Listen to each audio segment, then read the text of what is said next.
Hi hello എല്ലാവർക്കും സുഖമാണ്. ഞാൻ സുഖമായിട്ടിരിക്കുന്നു. കുറേ നാളായിട്ട് ഇൻഫർമേറ്റീവ് ആയിട്ടുള്ള വീഡിയോയും ഔപ്പർ വീഡിയോസ് ഒന്നും ഇടാൻ പറ്റുന്നുണ്ടായിരുന്നില്ല. കാരണം എൻ്റെ ഔപ്പർ ജീവിതം കഴിഞ്ഞിരിക്കുകയാണ്. അപ്പോൾ ഇനി എന്താ എന്നൊരു ക്വസ്റ്റ്യൻ മാർക്കായിട്ട് നടക്കുകയായിരുന്നു കേട്ടോ. കുറേ കാര്യങ്ങളൊക്കെ ചെയ്ത് തീർക്കാനുണ്ടായിരുന്നു. അപ്പോൾ അതുകൊണ്ടാണ് ഈ ഒരു വീഡിയോ ഇച്ചിരി ലാഗാവുന്നത്.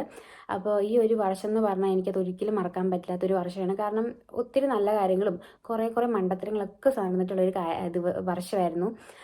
അപ്പോൾ ഞാൻ എന്താ പറയുക, ഞാൻ നാട്ടിൽ നിൽക്കുന്ന ഇപ്പോഴും ഓർക്കുന്നുണ്ട്. ഞാൻ ബി2 എഴുതാൻ വേണ്ടി ഇങ്ങനെ നടന്നും എക്സാം ഡേറ്റ് കിട്ടുന്നില്ല. എക്സാം എഴുതി പൊട്ടുകയും ചെയ്തു. സ്വാഭാവികം. അതെനിക്ക് ഒരിക്കലും നാണക്കേടില്ല. ഞാൻ തോറ്റു എന്ന് പറയാം. കാരണം പുതിയൊരു ലാംഗ്വേജാണ്. നമുക്ക് എപ്പോഴും വിചാരിക്കുന്ന പോലെ ഫസ്റ്റ് അറ്റംപ്റ്റിൽ തന്നെ പാസ്സാവണമെന്നില്ല. അങ്ങനെ നിൽക്കുമ്പോഴാണ് എൻ്റെ ചേച്ചിയും അതുപോലെ ഒരു ഫ്രണ്ട് വഴിയാണ് ഞാൻ ഈ ഔപ്പയർ എന്ന് പറഞ്ഞൊരു ഓപ്ഷനെ പറ്റി അറിയുന്നത്. അങ്ങനെ ഞാൻ എന്താ പറയുക, ഒത്തിരി അന്വേഷിച്ചു. എൻ്റെ ചേച്ചിയാണല്ലോ ഒത്തിരി കഷ്ടപ്പെട്ടു. അവൾ ഒത്തിരി അന്വേഷിച്ച് ഓക്കെ ഇത് നല്ലതാണെന്ന് തോന്നി. അങ്ങനെ നല്ലൊരു ഏജൻസി ചേച്ചീനെയും ഞാൻ കണ്ടുപിടിച്ചു. ആ ചേച്ചി എനിക്ക് പെട്ടെന്ന് തന്നെ നല്ലൊരു ചേച്ചിയായിരുന്നു. എനിക്കെല്ലാം പെട്ടെന്ന് തന്നെ ചെയ്തു തുടങ്ങും. അത്രയ്ക്കും ഞാനെന്നൊക്കെ പറഞ്ഞാൽ അത്ര വലിയ റിച്ച് ഫാമിലിയിലുള്ളൊരു കുട്ടി, നല്ല മിഡിൽ ക്ലാസ് ആണ്. അപ്പോൾ അതുകൊണ്ട് തന്നെ എനിക്ക് അഫോർഡ് ചെയ്യാൻ പറ്റിയൊരു അഫോർഡ് ചെയ്യാൻ പറ്റിയൊരു എമൗണ്ടിലായിരുന്നു ചേച്ചി എനിക്ക് എല്ലാം ചെയ്തു തന്നിട്ടുണ്ടായിരുന്നത്. അങ്ങനെ ഞാൻ ഔപ്പയറായിട്ട് ഇവിടെ വന്നു. ഇവിടെ വന്ന ടൈമിൽ പുതിയ സ്ഥലം, പുതിയ ഭാഷ, ദൈവം എന്താവും. അതുപോലെ ഫോട്ടോയിൽ കാണുമ്പോൾ ഇവരെയൊക്കെ കാണുമ്പോൾ ഭയങ്കര ഭീകരന്മാരെപ്പോലും തോന്നി. ഞാൻ വെച്ച് ദൈവം എൻ്റെ ജീവിതം തീർന്നു. പക്ഷെ എങ്ങനെയും നാട്ടിൽ നിന്ന് പോരണം. കാരണം നാട്ടിൽ നിൽക്കുമ്പോൾ എല്ലാവരും ചോദിക്കും പോരായില്ലേ ഇത് കുറേ ആയല്ലോ എന്നൊക്കെയുള്ള ചോദ്യം ആയതുകൊണ്ട് എന്തേലും ആവട്ടെ എന്നോർത്ത് ഇങ്ങോട്ട് വന്നപ്പോൾ എന്താ പറയുക, ആദ്യം തന്നെ ആ കൊച്ചും കുട്ടിയും അതിൻ്റെ അച്ഛനും കൂടി എന്നെ പിക്ക് വന്നിട്ടുണ്ടായിരുന്നു. കണ്ടു. അവരെനിക്ക് ഫ്ലവറൊക്കെ ആയിട്ടാണ് വന്നത്, കെട്ടിപ്പിടിച്ചു. അപ്പോൾ അതിനടുത്ത് കുഴപ്പമില്ല. അങ്ങനെ വീട്ടിൽ വന്നപ്പോൾ വൈഫിനെ കണ്ടു. പുള്ളിക്കാരിയാണല്ലോ വന്നത്, ഭയങ്കര സന്തോഷത്തിൽ കെട്ടിപ്പിടിച്ചു. ഉമ്മയൊക്കെ തന്നു. ഞാൻ ഓർത്ത് ദൈവമേ, ഞാൻ കേട്ടിട്ടുള്ളതൊക്കെ പറഞ്ഞാൽ ഇവരൊക്കെ ഭയങ്കര റൂഡായിട്ടുള്ള ആൾക്കാരാണ്. അപ്പോൾ എൻ്റെ മനസ്സിൽ ഒരു പേടി കിടക്കുകയാണ്. പക്ഷേ എന്നെ ഭയങ്കര നല്ല സ്നേഹത്തിൽ. ഞാൻ ഓർത്ത് ദൈവം ഇതെന്താണ്, എനിക്ക് ഭ്രാന്തായതാണ് ഇനി ചുറ്റുമുള്ളവർക്കും ഭ്രാന്തായതെന്ന് ഞാൻ വിചാരിച്ചു. അങ്ങനെ ഓൾറെഡി അവർ ഫുഡൊക്കെ എനിക്ക് റെഡിയാക്കി തന്നു. ജർമ്മൻ ഫുഡ് തന്നെയായിരുന്നു. ബട്ട് ഓക്കെ ആയിരുന്നു. ബ്രെഡ് അങ്ങനെ. അപ്പോൾ ആദ്യമൊക്കെ കാപ്പിയൊക്കെ കുടിക്കുമ്പോൾ ഞാനാണ് എന്താ നമ്മുടെ നാട്ടിലെ പോലെ കാപ്പി ഇരിക്കുന്നു. ഞാനൊരു കപ്പ് നിറയെ എടുത്തു. ഒരു സിപ്പ് ഞാൻ വായി വെച്ചത് മാത്രം എനിക്ക് ഓർമ്മയുണ്ട്. എന്താ പറയുക, നമ്മുടെ ഉള്ളംകാലിൽ നിന്ന് എന്തോ ഒരു സാധനം കീറി തുപ്പാനും വയ്യ, ഇറക്കാനും വയ്യ. ഇപ്പം ആ ഒരു ടൈമിൽ ഈ ഒരു പഴഞ്ചൊല്ല് കറക്റ്റായിരുന്നു. മധുരിച്ചിട്ട് ഇറക്കാനും പറ്റുന്നില്ല, കഴിച്ചിട്ട് തുപ്പാനും പറ്റില്ല എന്നൊരവസ്ഥ. അങ്ങനത്തെ ഒരു സെറ്റപ്പായിരുന്നു കേട്ടോ. അങ്ങനെ അവർക്ക് ആ ഒരു സംഭവം തുടക്കത്തിൽ എനിക്ക് ഒട്ടും പറ്റുന്നില്ലെന്ന് പറഞ്ഞിട്ട് പിന്നെ കുറേ കഴിഞ്ഞപ്പോഴേക്കും ആ ഒരു വൈകിട്ടൊക്കെ ആയപ്പോൾ ഞാൻ രാവിലെ ചെന്നു കേട്ടോ. വൈകിട്ടൊക്കെ ആയപ്പോഴേക്കും എനിക്ക് മറ്റേ റൈസല്ല പംകിൻ വെച്ചിട്ട് ഒരു സൂപ്പ് ഉണ്ടാക്കി. എൻ്റെ പൊന്നു ഒരു രക്ഷയില്ലായിരുന്നു, കിടിലൻ ടേസ്റ്റ് ആയിരുന്നു കേട്ടോ. അങ്ങനെ ചെന്നു. 2 ദിവസം ഞാൻ കുറച്ച് ടൈം എടുത്തു. കാരണം സ്കൂളിൻ്റെ വഴിയും എല്ലാം പഠിക്കാനായിട്ട് ഒരു ദിവസം എടുത്തു. 2 ദിവസം എടുത്തു. കാരണം അവരെപ്പോഴും എന്നെ കൊണ്ടുപോയിരുന്നു. അങ്ങനെ എന്താ പറയുക, ഔപ്പേർ എന്നൊരു രീതിയിലല്ല അവരെന്നെ ട്രീറ്റ് ചെയ്തിട്ടുള്ളത്. ഒരു ഫാമിലിയിലെ ഒരു അംഗം എന്നത്തെ പോലെ തന്നെയായിട്ട് എന്നെ ട്രീറ്റ് ചെയ്തിട്ടുള്ളത്. അതുപോലെ എവിടെ പോലും എന്നെ കൊണ്ടുപോകും. എല്ലാ ഫാമിലി ഫംഗ്ഷനും എന്നെ കൊണ്ടുപോകും. അതുപോലെ എല്ലാവരുടെ അടുത്ത് തന്നെ പരിചയപ്പെടുത്തി കൊടുക്കും. ഇവർ ഭയങ്കര ഈ ഹസ്ബൻഡ് ആൻഡ് വൈഫ് ഭയങ്കര ഹൈ എഡ്യൂക്കേറ്റഡ് ആയിട്ടുള്ള ആൾക്കാരാണ്. അപ്പോൾ എന്ത് ഫാമിലി ഫംഗ്ഷൻ വന്നാലും അതനുസരിച്ച് അതിലേപോലെ ഭയങ്കര ആൾക്കാരൊക്കെയാണ് വന്നത്. അപ്പോൾ എല്ലാവർക്കും പരിചയം. ഇത് നവ്യാണ്, ഇന്ത്യയിൽ നിന്നാണ് വരുന്നത്, ഇവിടെ ഹൗസ് ബിൽഡിങ് ചെയ്യാൻ വേണ്ടിയാണ് വന്നത്. ഓ അത് കൊള്ളാലോ എന്നൊക്കെ പറഞ്ഞ് അവർക്കൊക്കെ ഭയങ്കര സർപ്രൈസ്ഡാണ്. അല്ലാതെ നിങ്ങൾക്ക് ഇന്ത്യയിൽ എന്തൊന്നും പഠിക്കാനില്ലേ, നമ്മളങ്ങനെ കൊച്ചാക്കുന്ന സംഭവം അങ്ങനത്തെ ഒരു സെറ്റപ്പ് ഉണ്ടായിരുന്നില്ല. എന്നെ എല്ലാവർക്കും ഭയങ്കര കാര്യമായിരുന്നു. അതുപോലെ ഞാനെന്നൊക്കെ പറഞ്ഞാൽ കുറച്ചുകൂടി എനിക്ക് ചുറ്റിനും ഞാനുമായിട്ട് ഒത്തിരി കണക്ഷൻ ആയിട്ടുള്ള ആൾക്കാരോട് ഞാൻ ഒത്തിരി മിണ്ടുള്ളൂ. പക്ഷേ ഇവിടെ വന്നതുകൊണ്ടാണോ എന്നറിയില്ല, പെട്ടെന്നൊരു പുതിയൊരു ഭാഷയും കൂടി ആയതുകൊണ്ടാണെന്നറിയില്ല, ഞാൻ പെട്ടെന്ന് ഒതുങ്ങുന്നൊരു ഒതുങ്ങി എവിടെ കുറേ ആൾക്കാരൊക്കെ കണ്ടാൽ ഞാൻ പെട്ടെന്ന് റൂമിലോട്ട് പോകും. അപ്പം അങ്ങനെ. പക്ഷേ പുള്ളിക്കാരിക്ക് ആ സമയം പുള്ളിക്കാരി നവ്യ ഇത് ചെയ്യാൻ പാടില്ല, ബിക്കോസ് നീ ലാംഗ്വേജ് ഇമ്പ്രൂവ് ചെയ്യാനാണ് വന്നത്. അപ്പോൾ സംസാരിക്കണം. തെറ്റുണ്ടാവും, ഓക്കെ, തെറ്റുണ്ടോ അതൊന്നും ഒരു പ്രശ്നമല്ല. നീ സംസാരിച്ച് നമുക്കത് ഇമ്പ്രൂവ് ചെയ്യാൻ പറ്റുള്ളൂ എന്ന് അവരാണ് എനിക്കൊരു മോട്ടിവേഷൻ പോലെയൊക്കെ തന്ന് എനിക്കൊരു കോൺഫിഡൻസ് ഉണ്ടാക്കി തന്നത്. ഞാൻ ഇപ്പോഴായാലും ഞാൻ എൻ്റെ ലാംഗ്വേജ് ഞാൻ അത്ര പെർഫെക്റ്റ് ആണെന്ന് പറയില്ല, പക്ഷേ തെറ്റാണെങ്കിലും ഞാൻ പറയും. ഇപ്പോൾ അവർക്കത് അപ്പോൾ നീ ഉദ്ദേശിക്കുന്ന ഇതാണ്, അപ്പോൾ ഞാൻ അല്ല എന്നൊക്കെ പറഞ്ഞ് ഇങ്ങനെ കുറച്ചുകൂടി എക്സ്പ്ലെയിൻ ചെയ്ത് അവർക്ക് ക്ലിയർ ആക്കി. അപ്പോൾ അവർ ഓക്കെ ഇതാണല്ലോ ഉദ്ദേശിച്ചതെന്ന്. അതുപോലെ എനിക്ക് ചുറ്റുമുള്ളവരായി, ഇപ്പോൾ നെയ്ബേഴ്സ് ആണല്ലോ എല്ലാവരും, ഞാൻ എന്തെങ്കിലുമൊക്കെ പറയുമ്പോൾ അത് അങ്ങനെയല്ല, ഇങ്ങനെ പറയുമ്പോൾ കുറച്ചുകൂടി ഇതായിരിക്കും, കുറച്ചുകൂടി എളുപ്പം. അതുപോലെ നിനക്ക് ലാംഗ്വേജ് അറിയില്ല, നീ അങ്ങോട്ട് മാറി നിൽക്കുന്ന ഒരു സെറ്റപ്പും ഇല്ല. എല്ലായിടത്തും എല്ലാവരും എന്നെ ചേർത്ത് നിർത്തിയിട്ടുള്ളൂ. ഞാൻ ഇന്ത്യയിലൊക്കെ വെച്ചപ്പോൾ കേട്ടപ്പോൾ ഇവരൊക്കെ ഭയങ്കര റൂഡാണ്. ഞാൻ ഒത്തിരി വീഡിയോയിലൊക്കെ കണ്ടപ്പോൾ ഒത്തിരി പേടിയുണ്ടായിരുന്നു. എല്ലാവരും എനിക്ക് കിട്ടിയ ഫാമിലി പോലെ പെർഫെക്റ്റ് ആയിരിക്കും ഞാൻ പറയില്ല, പക്ഷെ കുറേ പേരൊക്കെ ഉണ്ടാവും. പക്ഷെ നമ്മൾ ഇപ്പോൾ എന്തെങ്കിലുമൊക്കെ കണ്ടു എന്നൊക്കെ പറഞ്ഞിട്ടൊക്കെ എല്ലാവരും അങ്ങനെയാണെന്ന് നമ്മൾ വിചാരിക്കാനേ പാടില്ല. അങ്ങനെ എന്താ പറയുക, ഞാൻ ഇവിടെ വന്നു, ഒത്തിരി കാര്യങ്ങൾ ഞാൻ തന്നെയാണ് എൻ്റെ എല്ലാ ഡോക്യുമെൻറ്റ്സ് ഇവിടെ വന്നിട്ട് നമുക്ക് സിറ്റി രജിസ്ട്രേഷൻ ചെയ്യണം, ബാങ്ക് അക്കൗണ്ട് എടുക്കണം, ഫോൺ നമ്പർ എല്ലാം ഞാൻ ചില വീഡിയോയിലൊക്കെ കണ്ടിട്ടുണ്ടായിരുന്നു ഔപ്പർ ഫാമിലി എന്നെ എല്ലാം എടുത്തു കൊടുക്കുന്നതെന്ന്. അപ്പോൾ ഞാൻ ഇവരോട് ചോദിച്ചാൽ എന്താണ് എനിക്ക് നിങ്ങളായിട്ട് എടുത്തപ്പോൾ പറഞ്ഞല്ല, നീ തന്നെ എടുക്കണം, കാരണം ഞങ്ങൾക്ക് എടുത്തുതരാൻ മടിയുണ്ടായിട്ടല്ല, നീ ഈ ഒരു വർഷം കഴിയുമ്പോൾ ഇനി ഹൗസ് ബിൽഡിങ്ങിന് കയറുമ്പോൾ നീയാണ് എല്ലാ ഡോക്യുമെൻറ്റ്സും ചെയ്യുന്നത്, അപ്പോൾ നമ്മളെപ്പോഴും കൂടെ ഉണ്ടല്ലോ, സോ നീ തന്നെ ഒറ്റയ്ക്ക് ചെയ്ത് പഠിക്കണം എന്ന് പറഞ്ഞു. അപ്പോൾ ആദ്യം എനിക്ക് ഇവരോടൊരു ദേഷ്യം തോന്നി, ഞാൻ ഇവിടെ പുതിയതല്ലേ, എന്തിനാണ് എന്നെ കൊണ്ടെല്ലാം ചെയ്യിക്കുന്നത് എന്നൊക്കെ പറഞ്ഞ് എനിക്ക് ദേഷ്യമായിരുന്നു. പിന്നെ ഞാൻ ഇതെല്ലാം ചെയ്ത് കഴിയുമ്പോൾ അത് സക്സസ്ഫുള്ളി ആയി കഴിയുമ്പോൾ നമുക്കൊരു സന്തോഷം ഉണ്ടല്ലേ. അപ്പോൾ എനിക്ക് അത് എങ്ങനെ പറയേണ്ടതെന്ന് എനിക്കറിയില്ല. പ്രത്യേകിച്ച് നമ്മുടെ നാട്ടിലാണെങ്കിൽ ഓക്കെ, നമ്മുടെ ലാംഗ്വേജ് ആണ്, നമുക്കത് കുറച്ചുകൂടി എളുപ്പമായിരിക്കും. പക്ഷേ വേറെ രാജ്യത്ത് അങ്ങനെയല്ല, എല്ലാം സ്മൂത്തായിട്ട് തന്നെയായിരുന്നു. അതുകൊണ്ട് ഒരു പ്രത്യേക ഹാപ്പിനെസ്. ഇപ്പം ആരെങ്കിലും ചോദിച്ചാലും പറയാം ഞാനതൊക്കെ എൻ്റെ ഒറ്റയ്ക്കാണല്ലോ ചെയ്തത്, ഇപ്പോൾ ഇങ്ങനെ കോൺഫിഡൻ്റ് പറയുമായിരുന്നു. അതുപോലെ ഞാൻ ഇങ്ങനെ ഫ്ലോറിൻ്റെ അടുത്ത് ചോദിച്ചപ്പോഴായാലും എനിക്കറിയാം നിനക്ക് എന്നോട് ചെറിയ ദേഷ്യം ഉണ്ടെന്ന് ഇത് ചെയ്തു തരാത്തത്, പക്ഷെ അങ്ങനെയല്ല, ഇൻഡിപെൻഡൻ്റ് ആയിട്ട് എല്ലാ കാര്യങ്ങളും ചെയ്യാൻ പഠിക്കണം. ഇനി മുന്നോട്ടുള്ള ജീവിതം നിൻ്റെ ഒറ്റയ്ക്കാണ്, അപ്പോൾ നീ തന്നെ എല്ലാം പഠിക്കണം, അതുകൊണ്ടാണ്. അപ്പോൾ എനിക്കത് മനസ്സിലായി എന്നൊക്കെ പറഞ്ഞു. അതുപോലെ അവർ തന്നെ പറഞ്ഞിട്ടുണ്ടായി, ഇനിയിപ്പോൾ ഇൻ കേസ് നിന്നെ കൊണ്ട് ഒട്ടും പറ്റുന്നില്ല, നിനക്ക് ഒട്ടും പറ്റുന്നില്ലെന്ന് ഞാനെങ്കിൽ ഓക്കെ ഞങ്ങൾ ഹെൽപ്പ് ചെയ്യും, അല്ലാത്ത പക്ഷം നീ തന്നെ ഒറ്റയ്ക്ക് ചെയ്യണമെന്ന് പറഞ്ഞു. അതെന്തായാലും എന്താ പറയുക, അതെനിക്ക് നല്ലത് മാത്രമേ ഉണ്ടാക്കിയിട്ടുള്ളൂ. ആദ്യം കുറച്ചൊക്കെ ദേഷ്യം ഉണ്ടായാലും ഇപ്പോൾ ഓർക്കുമ്പോൾ ശരിയാണ്, അവർ എനിക്ക് നല്ലത് മാത്രമേ ചെയ്തിട്ടുള്ളൂ. അതുപോലെ ഒത്തിരി കാര്യങ്ങൾ എനിക്കവർ ചെയ്തിട്ടുണ്ട്. ഇപ്പം എന്താ പറയുക, അവരുടെ അമ്മ വീട്ടിൽ, അച്ഛൻ വീട്ടിൽ എല്ലായിടത്തും എന്നെ കൊണ്ടുപോയായിരുന്നു. അവരുടെ ഫാമിലിക്ക് എല്ലാവർക്കും എന്നെ വലിയ കാര്യമായിരുന്നു. എൻ്റെ ബർത്ത്ഡേക്കും അവരുടെ ബർത്ത്ഡേക്കൊക്കെ ഗിഫ്റ്റ് കൊടുക്കും. ഇവിടെ ക്രിസ്മസിനൊക്കെ ഗിഫ്റ്റ് കൊടുക്കൂലേ, അപ്പോൾ എനിക്കും ഗിഫ്റ്റ് തരും. അവർക്ക് അവിടുത്തെ കുഞ്ഞിന് എന്തൊക്കെ ഗിഫ്റ്റ് മേടിക്കുന്നുണ്ട് അത് എനിക്കും മേടിച്ചു തരും. അതിപ്പോൾ ചെറുതായിക്കോട്ടെ വലുതായിക്കോട്ടെ എന്താണേലും എന്നെ അതിൽ ഇൻക്ലൂഡ് ചെയ്തിട്ടാണ് അവരെല്ലാം ചെയ്തിട്ടുള്ളൂ. അതുപോലെ എനിക്ക് ഓർമ്മയുണ്ട്, എൻ്റെ ഒരു ക്രിസ്മസിന് ഞാൻ എൻ്റെ ചേച്ചിയുടെ അടുത്ത് പോകാൻ വേണ്ടി നിൽക്കുക. അപ്പോൾ ഇതിന് മുന്നേ അവരെന്നോട് ചോദിച്ചു നിനക്ക് എന്താണ്, നിനക്ക് ഏറ്റവും ഇഷ്ടമുള്ള ഹോബി? അപ്പോൾ ഞാൻ പറഞ്ഞു എനിക്ക് ഹോബി പ്രത്യേകിച്ചൊന്നുമില്ല, പക്ഷേ എനിക്കിങ്ങനെ ബാഡ്മിൻ്റൺ പോകണം ഭയങ്കര താല്പര്യമാണ്, എനിക്ക് അത് കളിക്കാൻ ഭയങ്കര ഇഷ്ടമാണെന്ന് പറഞ്ഞു. എന്നാൽ പൊക്കൂടെയെന്ന് ചോദിച്ചു. അപ്പോൾ എന്താ, നമുക്ക് ഔപ്പറിൽ നിന്ന് കിട്ടുന്ന ഒരു എമൗണ്ടാണ്, ആ ഒരു എമൗണ്ടിൽ നമുക്ക് കുറേയൊക്കെ വീട്ടിൽ കൊടുക്കണം, ചിലപ്പോൾ ചില കാര്യങ്ങളൊക്കെ നമ്മൾ ഒറ്റയ്ക്ക് ചെയ്യണം. അപ്പോൾ ഒരു തവണ ഞാൻ പറഞ്ഞു വീട്ടിലോട്ട് കൊടുക്കണം, എന്തിനാണ് വീട്ടിലോട്ട് കൊടുക്കുന്നത്, നിൻ്റെ പൈസയില്ല, നീ അത് ഒറ്റയ്ക്കാണെന്നൊക്കെ പറഞ്ഞു. അതുകൊണ്ട് പിന്നെ ഓക്കെ എൻ്റെ പൈസ ഇല്ലെന്ന് പറയാൻ എനിക്ക് പേടിയായിരുന്നു. എൻ്റെ പൈസ ഉണ്ട്, ബട്ട് എനിക്ക് സൂക്ഷിച്ച് വെക്കണമായിരുന്നു എൻ്റെ ഹൗസ് ബിൽഡിങ്ങിനൊക്കെ വേണ്ടിയിട്ട്. അപ്പോൾ ഞാൻ പറഞ്ഞു തപ്പാം നോക്കാം എന്നൊക്കെ പറഞ്ഞു. ബാറ്റ് എവിടെ നിന്നാണ് കിട്ടുന്നതെന്ന് അറിയത്തില്ല എന്നൊക്കെ പറഞ്ഞ് ഞാൻ ഓരോ കള്ളം ഞാൻ മറന്നു എന്നൊക്കെ പറഞ്ഞ് ഒഴിവ്. പക്ഷേ ക്രിസ്മസിന് ഞാൻ നോക്കുമ്പോൾ എനിക്ക് അവരൊരു ഷട്ടിൽ ബാറ്റും അതുപോലെ കോർക്കും മേടിച്ചു. മാതാവ്. അപ്പോൾ ഇവർ പറഞ്ഞു ഇനി നിനക്ക് ഒരു ഒഴിവുകേടുമില്ല, മര്യാദയ്ക്ക് പോയി ബാഡ്മിൻ്റൺ സ്ഥലം കണ്ടുപിടിക്കണം എന്ന് പറഞ്ഞു. അങ്ങനെ ഞാൻ ഒരു ഗ്ലബ് കണ്ടുപിടിച്ചു. ആ ഒരു സംഭവം എൻ്റെ ജീവിതത്തിൽ വലിയൊരു എന്താ പറയുക, ഭയങ്കര ഒരു അടിപൊളി സംഭവമായിരുന്നു. കാരണം എന്നെ ആ ബാഡ്മിൻ്റണിൽ കളിക്കാൻ വിട്ടതുകൊണ്ട് തന്നെ, അവരായിട്ടൊരു വഴിത്തിരിവ് ഉണ്ടാക്കി തന്നുകൊണ്ട് തന്നെ ഒരു അടിപൊളി നല്ലൊരു കാര്യം എൻ്റെ ജീവിതത്തിൽ സംഭവിച്ചു. അതെനിക്ക് ഒട്ടും മറക്കാൻ പറ്റാത്തൊരു കാര്യം കേട്ടോ.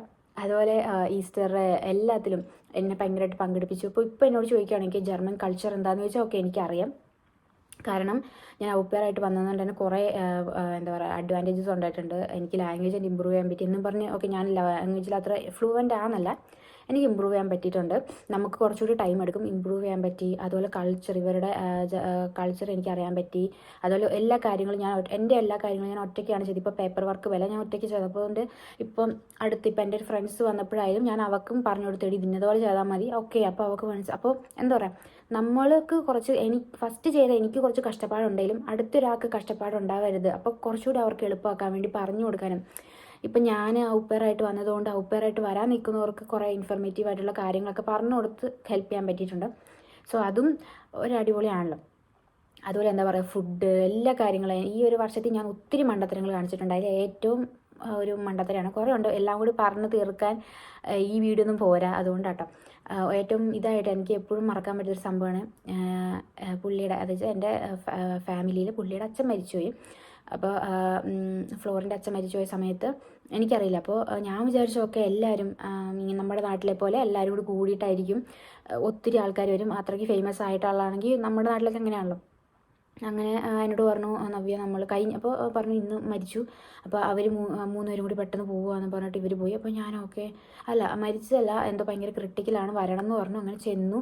അങ്ങനെ അടുത്ത ദിവസമായപ്പോഴേക്കും കൊച്ചും ഞാനേയും കൂടി വന്നിട്ട് പറഞ്ഞു പുള്ളി ഇങ്ങനെ അച്ഛൻ മരിച്ചു പോയി എന്ന് പറഞ്ഞു. അപ്പോൾ എനിക്ക് ഭയങ്കര സങ്കടം, കാരണം പൂപ്പൻ എന്നെ ഭയങ്കര ഇഷ്ടമായിരുന്നു. അങ്ങനെ ഫ്ലോറിൻ 2 ദിവസം കഴിഞ്ഞിട്ടാണ് വന്നത്. അപ്പോൾ ഞാൻ വിചാരിച്ചു അടക്കൊക്കെ കഴിഞ്ഞോ, എന്നിട്ട് അപ്പോഴാണ് പറയുന്നത് 4-5 ദിവസം കഴിഞ്ഞിട്ടാണ് അടക്ക്. അപ്പോൾ ഞാൻ പറഞ്ഞു ആ ഒരു അടക്ക് ദിവസം അപ്പോൾ ഞാൻ പറഞ്ഞു നവ്യ നമുക്ക് പോകണം, അപ്പോൾ ഡ്രസ്സൊക്കെ ഇട്ടിട്ട് വാന്ന് പറഞ്ഞു. അപ്പോൾ ഞാൻ എന്താ പറയുക മുടിയൊക്കെ ഇങ്ങനെ പോണിറ്റയിലും കെട്ടി, അപ്പോൾ മരിച്ചിടക്കനെ പോകുന്നപ്പോൾ കണ്ണൊന്നും എഴുതാതെ കൂളായിട്ട് തന്നെ പോയി. ഈ ഒരു കളറിൻ്റെ വേറൊരു കളർ കുറച്ചൊരു ബ്രൈറ്റ് ആയിട്ടുള്ള കളർ. അപ്പോഴേക്കും അവർ നോക്കിയിട്ട് യാനയ്ക്ക് എന്താ പറയുന്നത്, ഞാൻ പറഞ്ഞു നവ്യ പറയുന്നുണ്ടെന്ന് തോന്നരുത്, ബ്ലാക്ക് ഡ്രസ്സും എല്ലാം ഉണ്ട്. അപ്പോൾ ഞാൻ നോക്കുമ്പോൾ അതെന്താ ബ്ലാക്ക് ഡ്രസ്സ്, ഇതിനെന്താ കുഴപ്പം? പറഞ്ഞു നമ്മൾ ഇവിടെ ഇങ്ങനെ ബ്ലാക്ക് ഡ്രസ്സാണ് ഇടുന്നത്, നമ്മൾ ഇനിയിപ്പോൾ നിനക്ക് ബ്ലാക്ക് ഡ്രസ്സ് ഇല്ലെങ്കിൽ പോലും നീ ഇത്ര ഭയങ്കര കളറായിട്ടുള്ള ഇടരുത്, ഡാർക്ക് ഒന്നെങ്കിൽ ബ്രൗണിഷ് അല്ലെങ്കിൽ നേവി ബ്ലൂ ആയിട്ടുള്ളതും മതി, ഇതൊന്നും ഇല്ലെങ്കിലും നീ ഈ ഡ്രസ്സ് എന്തായാലും മാറ്റണം എന്ന് പറഞ്ഞു. എന്നിട്ട് അല്ലെങ്കിൽ ഒന്നും പറ്റിയില്ല ഒരു ഷാളായാലും ഒരു കറുത്ത ഷാളായാലും ഇടാൻ പറഞ്ഞു. അവസാനം ഞാൻ നോക്കിയപ്പോൾ എനിക്കൊരു നേവി ബ്ലൂ കളറുള്ള ഡ്രസ്സ് ഉണ്ടായിരുന്നു, ഞാൻ അതിട്ടിട്ടാണ് പോയത്. അപ്പോൾ അതും എന്താ പഠിക്കാൻ പറ്റി, കാരണം നമ്മുടെ നാട്ടിൽ നിന്നും എൻറ്റയർലി ഡിഫറെൻ്റ് ആണ്, എല്ലാം ഭയങ്കര എൻറ്റയർലി ഡിഫറെൻ്റ് ആണ്. സോ അങ്ങനെ ഞാൻ അവിടെ പോയപ്പോൾ നോക്കിയപ്പോൾ ഒരു ചെറിയ റൂം അവിടെ അച്ഛനെ ഇങ്ങനെ ഇങ്ങനെ ഇങ്ങനെ എന്താ പറയുക ഇതിൽ വെച്ചേക്കാണ്. എല്ലാവരും വന്നു. ഞാൻ നോക്കിയിട്ട് ഞാൻ കാൽക്കുലേറ്റ് ചെയ്ത് എൻ്റെ ഒരു കണക്ക് ചെയ്യണം 30 ആൾക്കാരെ വന്നിട്ടുള്ളൂ. കാരണം ഇവിടെ ഞാനിപ്പോൾ ചോദിച്ചു അതെന്താ 30 ആൾക്ക്? അപ്പോൾ പറയുന്നതെന്ന് വെച്ചാൽ ഇവിടെ ഇൻവൈറ്റ് ചെയ്ത് മരിച്ചടക്കിന് ഇൻവൈറ്റ് ചെയ്ത ആൾക്കാർക്ക് മാത്രം ഇതിൽ പങ്കെടുക്കാൻ പറ്റത്തുള്ളൂ. അപ്പോൾ അത് ഇവിടുത്തെ ഒരു റൂളാണെന്നാണ് എന്നോട് പറഞ്ഞത്. അത് കഴിഞ്ഞ് നമ്മൾ എല്ലാവരും കൂടി എന്താ പറയുക നമ്മുടെ നാട്ടിലെ പോലെ നമ്മൾ മരിച്ചടക്ക് കഴിയുമ്പോൾ ചെറിയ ബിസ്ക്കറ്റോ അല്ലെങ്കിൽ വടയൊക്കെ കഴിക്കുന്ന അല്ലെങ്കിൽ ഇവിടെ വലിയൊരു റെസ്റ്റോറൻറ്റിൽ പോയി എല്ലാവർക്കും കൂടി ഫുഡ് മേടിച്ചു കൊടുക്കുക. അതങ്ങനെയായിരുന്നു. അതും ജീവിതത്തിൽ മണ്ടത്തരമായിരുന്നു എന്ന് വെച്ചാൽ ചെറിയ മണ്ടത്തരമാണ്. അതുകൊണ്ട് തന്നെ ഞാൻ അങ്ങനെ ചെയ്തുകൊണ്ട് തന്നെ എനിക്കത് പഠിക്കാൻ പറ്റി, അറിയാൻ പറ്റി, വേറൊരു സ്ഥലത്ത് പോയി ചെയ്യരുതെന്നൊരു ഇപ്പോൾ ഒരു അറിവുണ്ട്. അതുപോലെ ഒത്തിരി കാര്യങ്ങൾ.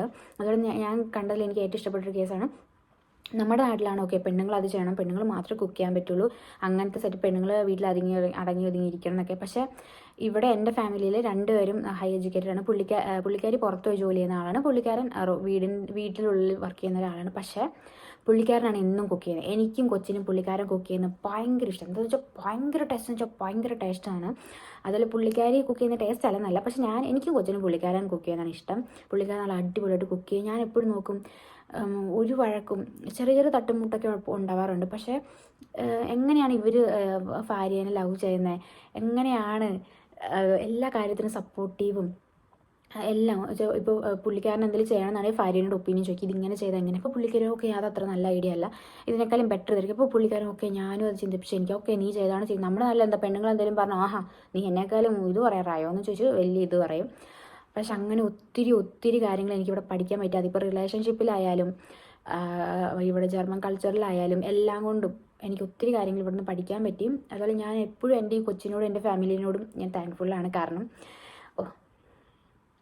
കാരണം അവരാണ് എന്നെ സെലക്ട് ചെയ്തത്. അതിൽ കൊച്ചിനോടാണ് ഏറ്റവും കൂടുതൽ താങ്ക്സ് പറയേണ്ടത്. കാരണം ഒത്തിരി പേര് ഇൻ്റർവ്യൂവിലുണ്ടായിരുന്നു, അതിൽ ഇന്ത്യനായിട്ട് ഞാൻ മാത്രമായിരുന്നു ഉണ്ടായിരുന്നത്. ഞാനല്ല ഇവിടുത്തെ ഫസ്റ്റ് ഔപ്പേർ, ഞാൻ 6ാമത്തെ ഔപ്പേറാട്ടോ.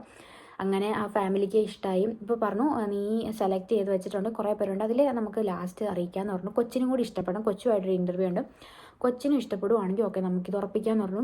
അങ്ങനെ ഞാൻ കൊച്ചുമായിട്ട് ഇൻ്റർവ്യൂ ചെയ്ത് അവൻ എന്നെ ഭയങ്കരമായിട്ട് ഇഷ്ടമായി. ഇവിടെ വന്ന് എന്നെ ഒരു കാര്യത്തിന് അവൻ ബുദ്ധിമുട്ടിച്ചിട്ടില്ല. എല്ലാം നല്ല എന്ത് പറഞ്ഞാലും കേൾക്കും. ചില സമയത്ത് അവൻ്റെ മൂഡ് പോലെയിരിക്കും, ചില സമയത്ത് പക്ഷേ അല്ലാത്ത സമയത്ത് എല്ലാം അടിപൊളിയാട്ടോ. ചില സമയത്ത് എന്നൊക്കെ പറഞ്ഞാൽ റെയറായിട്ട് അവൻ്റെ മൂഡ് ചേഞ്ച് ആവുള്ളൂ. എന്നാലും നമ്മളധികം ബുദ്ധിമുട്ടിക്കില്ല, അങ്ങനത്തെ കാര്യങ്ങളൊന്നുമില്ല. അങ്ങനെ എൻ്റെ ലാസ്റ്റ് ഔപ്പർ ദിവസം എന്ത് ചെയ്യണം എന്ത് കൊടുക്കണം, എനിക്ക് അവർ ഒത്തിരി ഗിഫ്റ്റും എല്ലാം തന്നിട്ടുണ്ട്. ഞാൻ എന്ത് ഗിഫ്റ്റ് കൊടുക്കുമെന്ന് പറഞ്ഞിട്ട് ഒരു ഐഡിയ ഇല്ലായിരുന്നു. അങ്ങനെ ഞാൻ എൻ്റെ ചേച്ചിനോട് ചോദിച്ചപ്പോൾ ചേച്ചിയാണ് പറഞ്ഞത്. ഞാൻ പറഞ്ഞു കുഞ്ചു ഞാൻ കളിപ്പാട്ടം മേടിച്ചപ്പോൾ എടി കളിപ്പാട്ടമൊക്കെ അത് 2-3 കൊട്ടൊക്കെ കഴിയുമ്പോൾ അത് പോകും, നീയും ആ കുട്ടിയുമായിട്ട് അവർക്ക് നിന്നെ എപ്പോഴും ഓർക്കണം. ഇനിയിപ്പോൾ 2-3 ഔപ്പേർ വന്നു കഴിയുമ്പോൾ എന്താ പറയുക അവർ നിന്നെ മറക്കും. അപ്പോൾ നീ എന്തെങ്കിലും മെമ്മറബിൾ ആയിട്ടുള്ള ഓക്കെ എപ്പോഴേലൊക്കെ അവൻ കാണുമ്പോൾ ഇതെൻ്റെ ഒരു ഔപ്പേർ ആയിരുന്നു, എന്നെ നോക്കിയിരുന്ന എൻ്റെ ഒരു ഔപ്പേർ ആയിരുന്നു എന്നൊരു ഓർമ്മ അവന് വേണം. മെമ്മറബിൾ ആയിട്ടുള്ള എന്തെങ്കിലും ചെയ്യണം. അപ്പോൾ എൻ്റെയും കുഞ്ഞിൻ്റെയും കൂടെ കുറേ ഫോട്ടോസ്, കുറേ ഇങ്ങനെ എന്താ പറയുക ഇങ്ങനെ ക്യൂട്ട്നെസ്സും കുറേ വെയിലേക്ക് പിടിച്ച് കുറേ ഫോട്ടോ ഉണ്ടായിരുന്നു. അപ്പോൾ 2 കൽപ്പിച്ച് ഞാൻ ആ ഫോട്ടോ എല്ലാം കൂടി കൊളാബ് ചെയ്തിട്ട് ഞാൻ ഫ്രെയിം ചെയ്തു അവന് കൊടുത്തു. ഞാൻ വിചാരിച്ചേ അവൻ വേറെ എന്തോ എക്സ്പെക്റ്റ് ചെയ്തിട്ട് ഇതാവുമെന്ന് വിചാരിച്ചു, പക്ഷെ അങ്ങനെയല്ലായിരുന്നു. അവനത് ഭയങ്കര ഇഷ്ടമായി. അവൻ എന്നെ കെട്ടിപ്പിടിച്ചു, കരഞ്ഞു, ഞാനും കരഞ്ഞു, നല്ല രീതിയിൽ കരഞ്ഞു. അവൻ പറഞ്ഞു പോവണ്ടെന്ന് പറഞ്ഞു, പക്ഷെ പോകാതിരിക്കാൻ പറ്റില്ല, നമ്മൾ അക്സെപ്റ്റ് ചെയ്യണം. ഞാൻ അവനെ പറഞ്ഞ് മനസ്സിലാക്കി. അങ്ങനെ അവൻ പറഞ്ഞു എപ്പോഴും എന്നെ കാണാൻ വന്നെന്ന് പറഞ്ഞു. ഞാൻ പറഞ്ഞു വരാമെന്ന് പറഞ്ഞു. അതുപോലെ ഫാമിലിക്കും ഭയങ്കര സങ്കടമായിരുന്നു. ഞാൻ പോകാൻ നേരം ആയപ്പോൾ കറക്റ്റ് ഞാനയുടെ അമ്മയും അച്ഛനും എല്ലാം ഉണ്ട്. അപ്പോൾ അവരെനിക്ക് പൈസയും തന്നു, എനിക്ക് ഗിഫ്റ്റും തന്നു.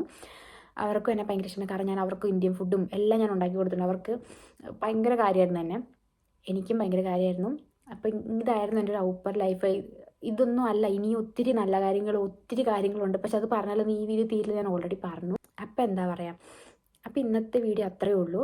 ഇനി നെക്സ്റ്റ് വീഡിയോ എന്ന് പറഞ്ഞിട്ടുണ്ടെങ്കിൽ ഞാൻ ഒരു കാര്യം പറയാൻ മറന്നു പോയി.